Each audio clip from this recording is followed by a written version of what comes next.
सोनिया तोमर, हमारे चैनल में आपका स्वागत है। आइए चलते हैं आज की खबरों की।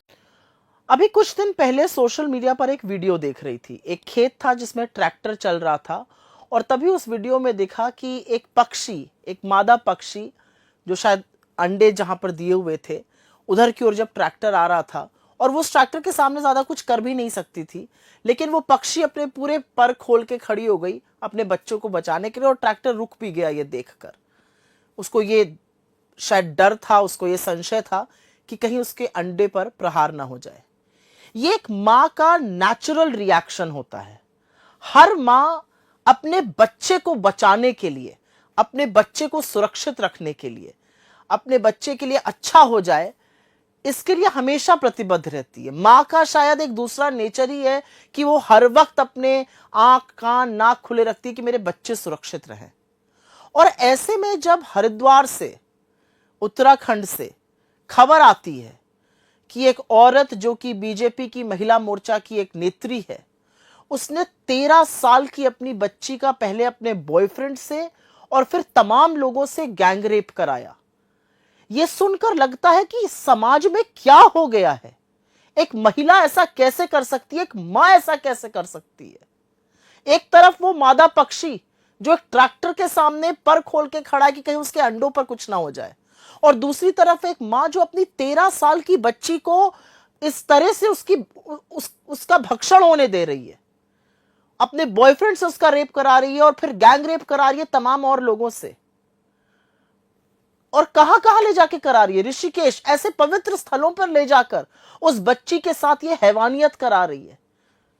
मतलब डायन भी 4 घर छोड़कर शायद किसी को अपना शिकार बनाती है, यहां पर एक मां अपनी बच्ची के साथ ये कर रही है। और ये मामला खुला तब जब बच्ची गुमसुम रहने लगी थी और उसके पिता ने जब उससे पूछा और फिर सारा सत्य सामने आया। मैं जानना चाहती थी कि ये औरत क्या है, ये औरत ऐसा कैसे कर सकती है। और तब मैंने उसके सोशल मीडिया को जाकर देखा।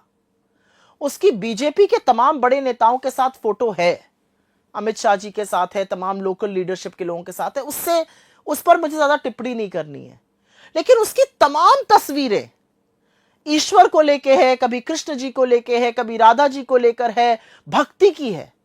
मतलब इतना बड़ा अनावरण ओढ़कर, इतना बड़ा अपने असली चरित्र पर पर्दा डालकर यह औरत कितनी हैवानियत कर रही थी, ये आप सोचिए। मैं देख रही थी महिला दिवस पर इस औरत ने विमेंस डे पर अपनी बच्ची के लिए लिखा है, उस बच्ची के लिए जिसका यह रेप कराती थी। हमारे समाज का किस हद तक पतन हो रहा है, यह देखकर कभी कभी रूह कांप जाती है।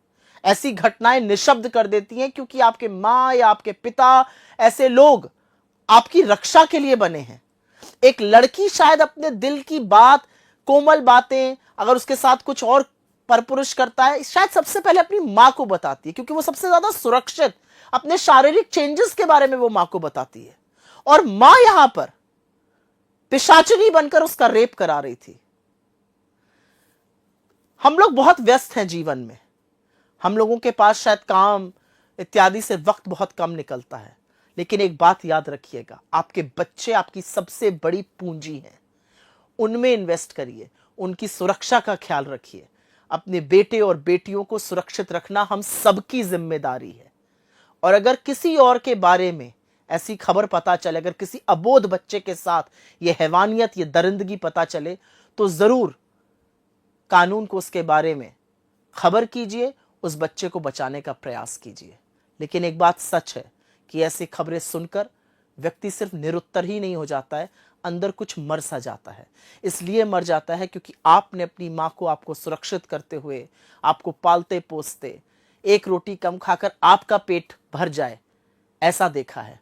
और एक सोचिए, वो बच्ची जब वो सुबह आंखें खोलती और अपनी मां को देखती है, तो उसको याद आता है कल रात को इसकी मां ने मेरा रेप कराया था। बहुत ही विभत्स है ये। इस समाज में जितना पतन है, उसमें अपने बच्चों को जरूर सुरक्षित रखिए।